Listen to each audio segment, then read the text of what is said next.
Hello दोस्तों, बहुत बहुत स्वागत है आपका टारगेट विद चंद्रा में। और आज हम लोग आधुनिक भारत के इतिहास का जो सीरीज चल रहा है उसी में आज हम लोग बात करने यहाँ पर मौजूद हुए हैं। और आज का हमारा जो टॉपिक है वो है कामागाटा मारू प्रकरण। ये क्या है, क्यों हुआ, इसके बारे में हम लोग विधिवत जानेंगे। और कई बार यहाँ से एग्जाम में प्रश्न पूछा भी गया है। दोस्तों, मेरा उद्देश्य ये रहेगा कि आधुनिक भारत से संबंधित कोई भी महत्वपूर्ण जो टॉपिक है वो छूटे ना। और लोग इसको पढ़ाते नहीं हैं, लेकिन मैं आपको लेकर के आया हूं और इसके बारे में हम लोग समझेंगे कि कैसे क्या हुआ। ये इस पूरी घटना को समझेंगे, चूंकि ये घटना काफी इंपॉर्टेंट है। देखिए, कामागाटा मारू जैसा कि आप यहाँ पर देख रहे हैं, और सन 1914 ईस्वी में हुआ। 1914 की जब बात आती है तो हमारे जहन में एक बात चलती है फर्स्ट वर्ल्ड वॉर की, प्रथम विश्व युद्ध की हम लोग बात करते हैं। दोस्तों, हमारे देश के बहुत सारे देखिए, जब हम बात करें, ये बाद में बात कर लेते हैं, लेकिन उसके पहले हम लोग बात करते हैं औपनिवेशिक राज्य की। यूरोपीय जो कंपनियां थी वो सिर्फ भारत में ही नहीं बल्कि पूरी दुनिया में उन्होंने क्या किया था कि साम्राज्य स्थापित कर रखा था। ऐसे ही आपका जो आपके हांगकांग है, बैंकॉक है, इन सभी जगहों पर किसका राज्य था, सिंगापुर है, इन सभी जगहों पर अंग्रेजों का ही शासन हुआ करता था। भारत में भी अंग्रेजों का शासन हुआ करता था। आपको पता है प्रथम विश्व युद्ध का रीजन भी यही होता है। देखिए, कामागाटा मारू प्रकरण 1914, इसकी हमें जानकारी कहां से मिलती है उसकी हम लोग बात करते हैं। विवरण जेम्स कैंपबेल की एक पुस्तक है और उस पुस्तक का नाम है भारत में राजनीतिक व्याधि। भारत में राजनीतिक व्याधि, और एक सेडिशन रिपोर्ट भी थी। इन दोनों जगहों से हमें कामागाटा मारू जो घटना हुई थी उसके बारे में जानकारी मिलती है। विवाद का मुख्य कारण क्या था? कारण यह था कि कनाडा द्वारा बनाया गया अप्रवासी कानून, ये मुख्य विवाद था। दोस्तों, अंग्रेजी शासन के समय से ही 1914 के बहुत पहले से ही जो हमारे देश के सिख हैं उनको महारानी विक्टोरिया के द्वारा कनाडा में बसाया गया था। अपने स्वार्थवश उनको उनका इस्तेमाल करने के लिए, चूंकि उस समय भी कनाडा में भी अंग्रेजी शासन हुआ करता था, तो महारानी विक्टोरिया के द्वारा सिखों को कनाडा में बसाया गया था। तो सिख जो है वो कनाडा में कम से कम ये मान सकते हैं कि 150-200 साल पहले से ही रहते थे। तो जब सिखों एक बार होता क्या है, अभी अप्रवासी कानून की हम लोग बात कर लेते हैं। अप्रवासी कानून में क्या व्यवस्था की गई थी कि कोई भी भारतीय अगर वो सीधे भारत से कनाडा आता है तो उसे प्रवेश दिया जाएगा। अगर वो सीधे भारत से कनाडा नहीं आता है, कहीं अगर रुकता है, रुक के आता है, तो फिर उसे कनाडा नहीं आने दिया जाएगा। ये अप्रवासी कानून बनता है। लेकिन दोस्तों, कनाडा भारत से काफी दूर है और एक बार में ही वहां पहुंचना नामुमकिन सा है बिना रुके। तो रास्ता दुर्गम है, जाने के लिए दिक्कतें हैं, तो सीधा कैसे कोई जा सकता है? सबसे बड़ी समस्या तो ये थी। तो एक व्यक्ति रहते हैं गुरदत्त सिंह। गुरदत्त सिंह दोस्तों, जो अमेरिका में गदर पार्टी बनी थी उसके सदस्य थे, क्रांतिकारी सदस्य हुआ करते थे, सिख थे, ये हांगकांग में रहते थे।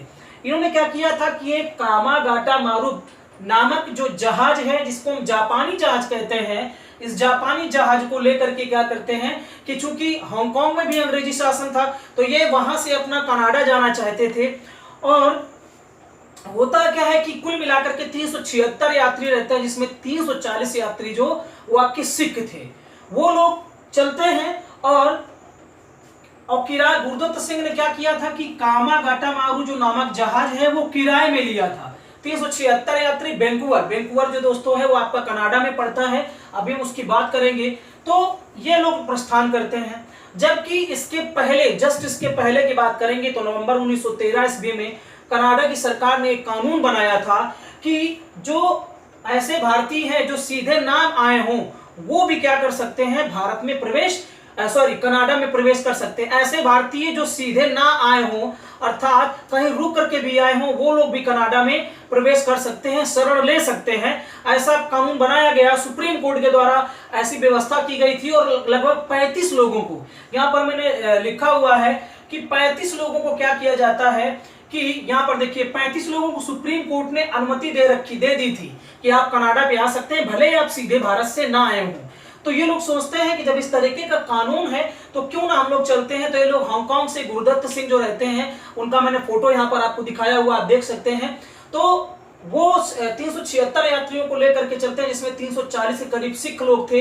लेकिन जैसे ही वैंकूवर के तट पर पहुंचते हैं, अर्थात कनाडा के तट पर पहुंचते हैं, तो उसके पहले इनको जानकारी मिलती है कि ये जो कानून था, जो सुप्रीम कोर्ट ने बनाया था, उस कानून को रद्द कर दिया जाता है। अर्थात अब फिर वही अप्रवासी कानून बन गया। वो अप्रवासी कानून क्या बनाया गया, ये जो सुप्रीम कोर्ट ने व्यवस्था की थी वो व्यवस्था खत्म हो जाती है और फिर नई व्यवस्था क्या बनती है, एक नया अप्रवासी कानून बनता है कि कोई भी भारतीय कनाडा में तभी शरण ले सकता है जब वो भारत से सीधे आया हो, अर्थात कहीं उसने और अन्य जगह पर शरण ना ली हो। तो जब ये लोग पहुंचते हैं तब तक ये कानून रद्द होकर के नया कानून बन जाता है।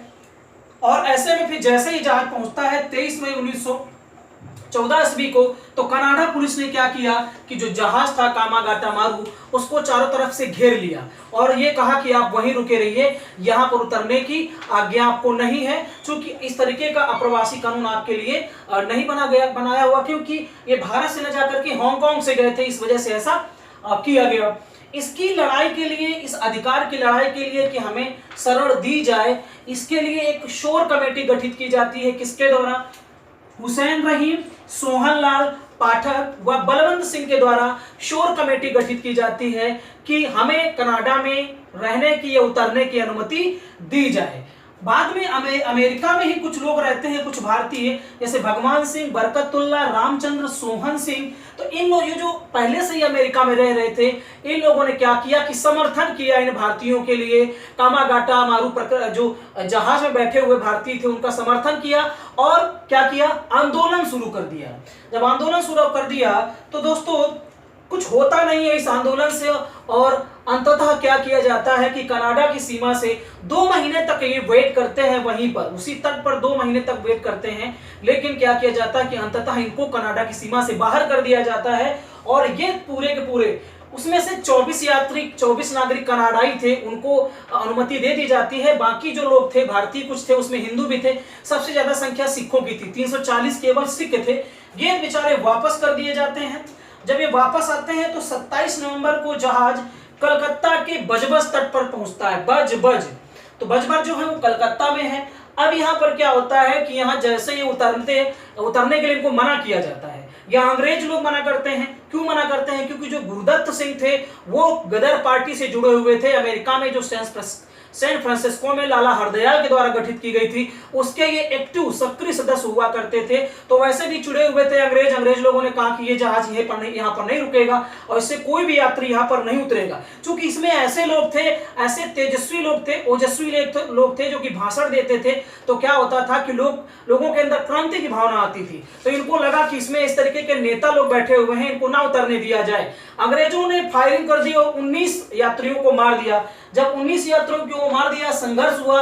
उस दौरान क्या होता है कि 202 जो यात्री थे उनको क्या किया जाता है, जेल में डाल दिया जाता है और बाकी कुछ यात्री जो है वो भाग जाते हैं। हालांकि इसमें जो गुरदत्त सिंह थे वो भी बच निकलते हैं, वो भी भाग जाते हैं। तो हमारे इतिहास की ये बहुत बड़ी घटना है, जिससे कि क्या होता है कि हमारे देश के लोगों के अंदर एक और आक्रोश पैदा होता है अंग्रेजों के खिलाफ। तो इसके लिए 19 यात्री जो मार दिए गए थे, 202 जेल में जा पहुंचते हैं और बाकी फरार हो जाते हैं। 2014 में भारत सरकार ने इसी कामागाटा मारू प्रकरण या कामागाटा मारू घटना के परिप्रेक्ष्य में 100 रुपए का, या इनकी याद में, इस घटना की याद में 100 रुपए का सिक्का जारी किया था। ये बात भी आप याद रखिए। इसके अलावा 2016 में ही जस्टिन ट्रूडो, जो कि वर्तमान कनाडा के प्रधानमंत्री थे, उन्होंने क्या किया है कि सिखों से माफी मांगी है। उस समय जो घटना हुई थी 100 साल ऊपर, लगभग ये कह सकते हैं कि 110 साल पहले की जो घटना हुई थी, उस घटना के लिए जस्टिन ट्रूडो ने क्या किया था कि भारतीय सिखों से माफी मांगी थी। दोस्तों कनाडा में भारतीय सिखों की वर्तमान में संख्या की बात करें तो लगभग 6 लाख लोग हैं और इनका वहां के प्रतिनिधित्व में खास योगदान रहता है सिखों का। तो सिखों को लुभाने के लिए वहां की सरकारें क्या करती हैं, तरह तरह के उपाय करती हैं, और उन्हीं उपायों में एक उपाय ये भी था कि कनाडा की सरकार ने 110 साल पुरानी उस घटना के लिए माफी भी मांगी है।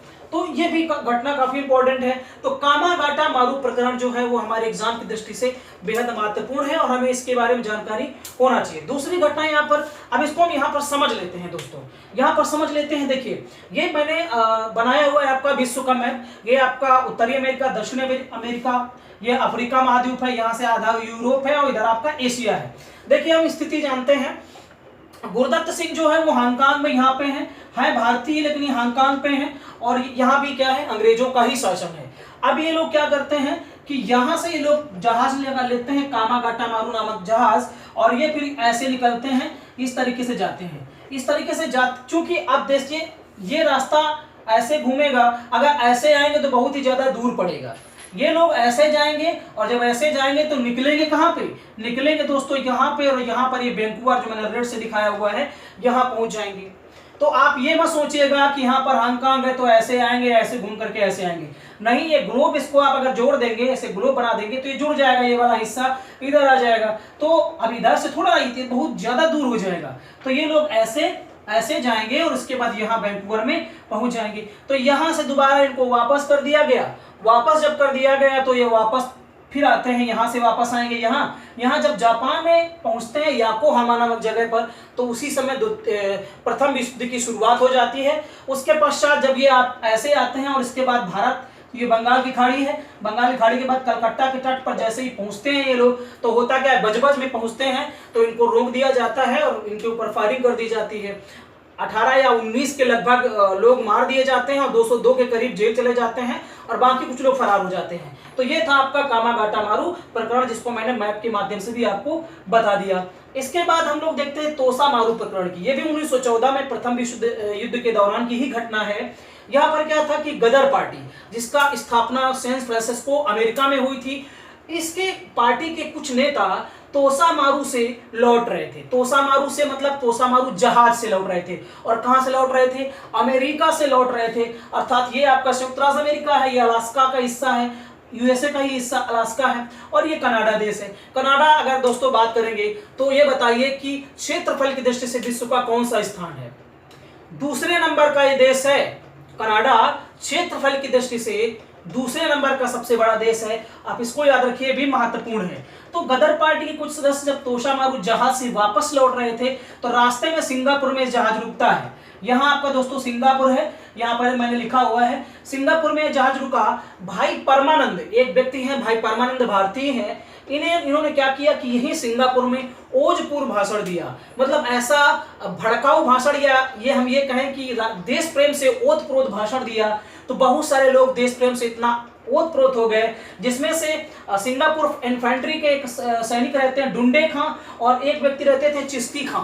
इन दोनों के नेतृत्व में क्या होता है कि अंग्रेजों के विरुद्ध, चूंकि उस समय यहाँ सिंगापुर में भी अंग्रेजों का ही शासन था, तो सिंगापुर में ये लोग क्या करते हैं कि अपने गुस्से को कंट्रोल नहीं कर पाते हैं और अंग्रेजों के खिलाफ विद्रोह चालू कर देते हैं, और विरोध होता है, संघर्ष होता है, झगड़ा लड़ाई हो जाती है, और इसको हम इस क्रांति को नाम देते हैं सिंगापुर क्रांति। तो सिंगापुर क्रांति सिंगापुर में हुई, और ये किस घटना के तहत आता है, तोसा मारू प्रकरण के तहत आता है। हालांकि बाद में अंग्रेजों के द्वारा इन लोगों का दमन कर दिया गया पूरी तरीके से, तरह तरह के कानून बनाए गए ताकि हमारे देश के जो देश प्रेमी लोग हैं, राष्ट्रभक्त हैं, नेता हैं, नेतृत्व करने वाले लोग हैं, वो ज्यादा हम अंग्रेजों का विरोध ना कर पाए। इस तरीके से तमाम कानून बनाए गए। तो तोसा मारू प्रकरण, तोसा मारू जहाज से वापस लौट रहे हमारे भारतीयों के से जब झगड़ा हो जाता है, लड़ाई हो जाती है सिंगापुर में, तो इसको हम तोसा मारू प्रकरण के नाम से जानते हैं। और यहाँ पर मैंने इसको मैप से आपको दिखा भी दिया है। अगर हम बात करें अमेरिका से, तो अमेरिका से ऐसे आएंगे,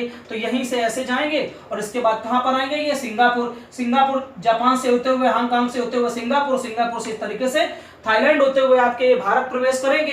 तो सिंगापुर में ही झगड़ा हो जाता है और यहीं पर क्या होता है, अंग्रेजों से युद्ध छिड़ जाता है, जिसको हम सिंगापुर क्रांति के नाम से जानते हैं। बाद में इसका दमन भी हो जाता है। तो ये दो छोटे से टॉपिक थे जिनको मैंने समझाने की आपको कोशिश की है। अगर दोस्तों ये समझ में चीजें आ गई हों और ऐसे ही आधुनिक भारत से संबंधित अन्य वीडियो अगर आप चाहते हैं तो हमारे चैनल को सब्सक्राइब करेंगे, तो आपके पास नोटिफिकेशन आएगा और हमारा वीडियो आपको मिलता रहेगा। दोस्तों वीडियो भले डिजिटल बोर्ड में मैंने बताता हूं, लेकिन मेरी कोशिश रहती है कि आप जो डिजिटल बोर्ड में पढ़ाते हैं उनसे ज़्यादा ही मैटर आपको यहाँ पर बताया जाएगा और चीज़ों को समझा करके बताया जाएगा। यहाँ हमारे चैनल में पढ़ाने का तरीका ये नहीं है कि आपको रट्टू तोता बनाया जाए। हमारा तरीका ये है कि आपको चीज़ें कहानी के तौर पर समझाई जाएं और आपको समझ भी आ जाएं और डिटेल ढेर सारा आपको मिल जाए। तो दोस्तों बहुत बहुत धन्यवाद आपका इस वीडियो को देखने के लिए। Thank you.